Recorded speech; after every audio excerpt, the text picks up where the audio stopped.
Boa noite, professor. São 15 jogos na Série A e 13 pontos conquistados. Qual é a análise que pode se fazer dessa parte de campeonato, quase a metade do campeonato, e o Bahia brigando na parte de baixo da tabela? Boa noite. Está desligado o tiro lá. Boa noite. É obviamente um cenário que não é bom, mas é um cenário que nós temos que contrariar com trabalho. Pouco mais tenho a dizer em relação a isso. Em relação ao jogo, tenho que dizer que jogámos 20 minutos, os primeiros 20 minutos até ao golo do Atlético Paranaense, num jogo, num campo difícil, tradicionalmente e historicamente muito difícil ganhar aqui, contra uma muito boa equipa, e nós jogámos 20 minutos e nesses 20 minutos dividimos o jogo, importunámos o Atlético, não deixámos o Atlético ter muitas oportunidades e depois num lance de cruzamento para a área, aliás em dois, sofremos 2 golos e pronto, e depois na segunda parte reagimos, criámos mais uma vez algumas oportunidades, uma ou outra quase em cima da linha de golo, não fizemos golos e portanto continua o mesmo problema, mas hoje de facto só jogámos 20 minutos e não jogámos mais e portanto isso tem que ser corrigido. Renato, boa noite. São quase 8 meses de trabalho. Eu queria que você fizesse uma avaliação sua de quais são os principais atributos positivos que você avalia desse seu trabalho à frente do Bahia, juntamente com os jogadores. São 7 meses de trabalho, um mês de pré-época, pré-temporada com 3 ou 4 reforços, com os reforços a chegarem, com um elenco completamente novo e eu não faço milagres. Renato, a minha pergunta é exatamente sobre isso, né? Nós estamos no meio de uma janela, você ainda espera pela chegada de mais reforços para que o Bahia possa se qualificar melhor e fazer um campeonato mais tranquilo? Sim, é uma questão de como eu já disse, os processos custam sempre no início, as pessoas querem tudo para ontem e entendem que 6 ou 7 meses é muito tempo, para um elenco com 20 jogadores novos não é muito tempo, lamento, e não é muito tempo porque nós não temos tempo para treinar, grande parte das vezes não temos tempo para treinar. Repito, estamos com 42 jogos em 7 meses, isto não existe em lado nenhum. Mas isto é a realidade que existe e, portanto, mas sendo a realidade que existe, não faz de nós, como eu já disse, milagreiros. Nós temos de ter tempo para trabalhar, não tivemos o plantel no início completamente junto, já disse porquê, porque as negociações são difíceis, qualquer treinador gostaria de no primeiro dia de trabalho ter o elenco fechado, não teve, e, portanto, nós temos que trabalhar em função daquilo que existe. A janela está aberta, estamos a tentar reforçar a equipa, em função disso melhorar o elenco, mas também é verdade, para além disso é preciso nós continuarmos a trabalhar, continuarmos a ter paciência, somarmos as boas exibições que temos feito, porque os detalhes vão deixar de nos prejudicar, em função daquilo que tem acontecido nos últimos jogos. Nós temos jogado, temos sido penalizados, repito, pelos detalhes, não temos feito golos em ocasiões flagrantes ainda hoje outra vez, portanto não vejo outra forma que não seja continuar a trabalhar. Paiva, o senhor fala a respeito de, não sou milagreiro. Lá no jogo do esporte, eu lembro que eu te falei, um resultado que normalmente no Brasil, diretorias optam por mudança de treinador. E o senhor disse que quando eu entendesse que era o Paiva o culpado, o senhor mesmo deixaria. Não é o problema, Paiva. Aí era isso que eu queria saber. Não é o problema, Paiva. Do ponto, de onde o Bahia está no campeonato. Exato. Como é que está a questão para a continuidade do trabalho? Continuidade do trabalho não é a mim que tenho que perguntar, em primeiro lugar. O Paiva está confiante no trabalho que está a fazer, sabe os jogadores que tem, sabe os adversários que tem. Hoje era muito difícil, o jogo era muito difícil, já disse, historicamente é muito difícil jogar aqui e ganhar aqui.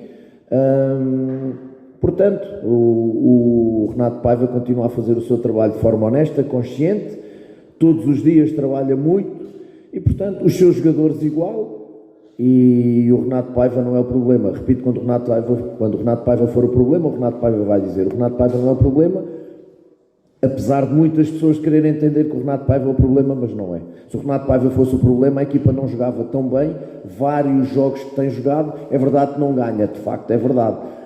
Mas se tens razão, se repetissem os resultados do Sport constantemente, aí obviamente que o Renato Paiva teria a dignidade de pôr o seu lugar à disposição ou ir embora. Como já fiz anteriormente no México, mesmo sentindo que não era eu o problema. Enquanto eu sentir que a equipa vai respondendo, apesar dos resultados não aparecerem, mas que vai somando crescimento e vai jogando com alguma qualidade, enquanto isso acontecer, o problema, para mim, na minha opinião, não é o Renato Paiva, obviamente.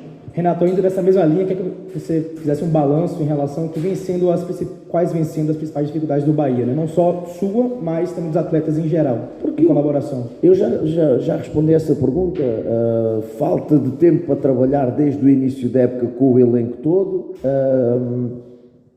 Falta de tempo, quando tivemos o elenco todo, somam-se os jogos e são poucas as semanas completas que nós temos. Curiosamente, as semanas completas de trabalho normalmente acabam em bons jogos. E depois os detalhes, e continua a ser, tirando um ou outro jogo que não foi de facto bom, de resto, são detalhes mais, como eu já disse, de finalização em que não fazemos, de ser penalizados em jogos em que os adversários não fazem muito para nos marcar golos. Portanto, eu já disse aos jogadores, sinto claramente que a chave vai virar, não tenho dúvidas nenhumas disso em função daquilo que eles trabalham, em função de grande parte dos jogos que eles fizeram de grande qualidade. Eu lembro-me de 3, 4 jogos, se tanto, em que nós de facto não jogámos bem.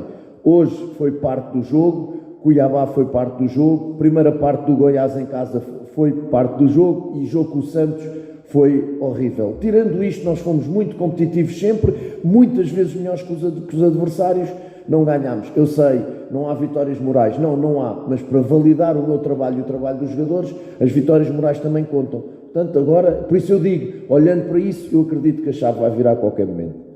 Pai, você é um técnico que trabalhou bastante com divisão de base, conhece bem, talvez, digamos assim, o momento de subir um garoto. Você subiu o Rian esse ano. Hoje você tinha uma equipe desfalcada no ataque demais, você só tinha o Arthur Salles no banco que não foi utilizado. Como é que está a situação de transição base e profissional, já que o Sub-20 do Bahia também passou por uma mudança, mas base profissional, garotos como Vitinho ou outros nomes que pudessem aparecer, ou até mesmo Everton e Patrick Veron, que nesse momento não estavam entre os relacionados hoje?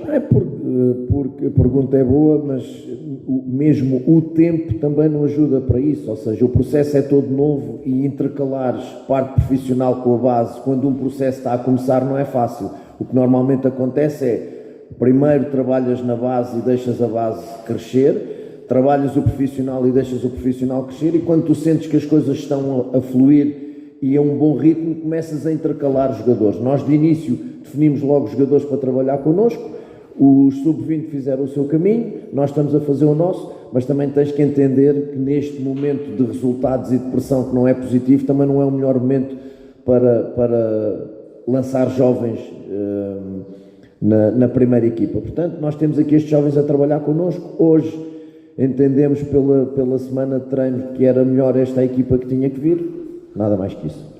Renato, você vai ter agora uma semana para trabalhar, mas também uma semana para poder pensar em relação ao que o Bahia pode encontrar no mercado. A tendência é ser uma semana de anúncios e de procura do clube no mercado. E também com o que eu falei com você depois da partida contra o Grêmio, ainda nesse tema de contratação, falta um pouco de tempo para poder fechar a janela, como é que você enxerga o perfil, as carências que devem ser selecionadas para poder contratar nesse momento? Há posições que nós de facto entendemos que devem ser preenchidas, eu não te posso nem vou dizer quais, mas há posições que nós precisamos obviamente de reforçar, estamos nisso, todos estamos a trabalhar nisso, o Carlos está a trabalhar e o grupo estão a trabalhar muito na procura dos jogadores, sabendo que uma janela a meio da época nunca é uma janela como na janela nas férias, não é tão fácil encontrar jogadores, uns estão em atividade, os da Europa estão de férias, o caso do Gilberto não está a jogar porque tem desde 27 de maio que não treina. Portanto, dentro das opções que nós estamos a trabalhar, é esperar que, penso que esta semana vão chegar os jogadores e eu acho que é um bocadinho por aí. Nós estamos a trabalhar, repito que as negociações às vezes deste ou daquele jogador não são fáceis, há negociações que são conhecidas que não estão nada fáceis, portanto, mas isso eu não domino, não controlo, a minha área do treino, é validar os jogadores juntamente com o Cadu e esperar que de facto o Cadu e o grupo consigam encerrar as negociações para reforçar o elenco o mais rápido possível. Paiva, o torcedor pergunta a respeito até em termos de números. Você poderia dizer mais ou menos quantos reforços devem pintar na janela? Qual é a ideia? Ou posições, um exemplo, um centroavante seria uma posição que poderia estar pintando nos próximos dias no Bahia? Talvez mais 3 jogadores. Talvez mais 3 jogadores. Podem chegar. Mas não te posso dizer posições. Mas centroavante sim ou não? Pode ser. Pode ser. Pode ser uma hipótese.